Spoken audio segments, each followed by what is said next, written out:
జిల్లా దేవీపట్నం మండలంలో గత 3 రోజులుగా కురిసిన భారీ వర్షానికి వి రామన్నపాలెం పంచాయతీలో గల గుంపెన్నపల్లి, లక్ష్మీపురం గ్రామాల ప్రజల పరిస్థితి అగమ్య గోచరంగా అల్లకల్లోలంగా మారింది.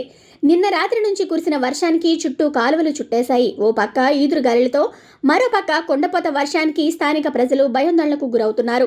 గ్రామంలో ఉన్న కాలువలు ఒక్కసారిగా పొంగి లోతట్టు ప్రాంతంలో ఉన్న గ్రామాలను చుట్టుముట్టడంతో ఆందోళనలో గుంపెన్నపల్లి, లక్ష్మీపురం గ్రామాల ప్రజలు రాత్రి నుంచి బిక్కుబిక్కుమంటూ చిన్నారులతో భయం గుప్పెట్లో ఉన్నామని వాపోయారు. తుఫాన్ వెళ్లిపోయిందన్న తరుణంలో రాత్రి పడుకున్న ప్రజలందరికీ ఈ జడివాన ఉలిక్కి పడేలా చేసిందన్నారు. ప్రభుత్వం వెంటనే చర్యలు తీసుకొని గుంపెన్నపల్లి, లక్ష్మీపురం గ్రామస్తులకు ఆహారం, చిన్నపిల్లలకు పాలు ప్యాకెట్లు అందజేయవలసిందిగా గ్రామస్తులు కోరుతున్నారు.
వి రామన్నపాలెం పంచాయతీకి సంబంధించినటువంటి ముంపు గ్రామం గుంపెనపల్లి, లక్ష్మీపురం నుండి మేము ఎంతో ఇబ్బందులు, పెద్ద కాలం వచ్చి మరి మాకు అనేక రకాలుగా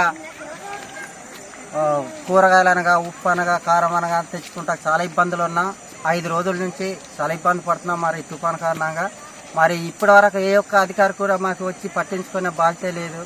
దాని కారణంగా మేము తెలియపరుస్తున్నాం అధికారి వారికి. ఇదే మా సమస్య. 5 రోజుల నుంచి కన్ఫర్మ్గా మేము చాలా ఇబ్బందులు ఉన్నాం. మాకు పై అధికారి వారు ఇంతవరకు కూడా రాలేదు ఈ 5 రోజుల్లోపు. మరి ఇక మీదట మాకు దీనిపై చర్య తీసుకోవాల్సిందిగా కోరుతున్నాం. మాది దేవీపట్నం మండలం అండి, వీరవరం పంచాయతీ. మాది లక్ష్మీపురం, గుంపెనపల్లి ముంపు గ్రామాలు. మా బ్రిడ్జి లేదండి మాకు. కానీ పాలు లేవు, పిల్లలకి పాలు లేవు, బియ్యం లేవు, కూరగాయలు ఏమీ లేవండి. మాకు ఎవరు అధికారులు పట్టించుకోలేదు. మాకు మళ్ళీ పూత దయించి 5 రోజుల నుంచి దయించి మా వల్ల మాకు బ్రిడ్జి కడితే మేము ఏమైనా తెచ్చుకోండి, చోడారం వెళ్ళి తెచ్చుకోవడానికి కూడా అధికారం లేకుండా ఉన్నామండి. అదండి మాకు మా అధికారులు ఎవరన్నా కొద్దిగా వెంటనే మాకు స్పందిస్తారని కోరుకుంటున్నామండి.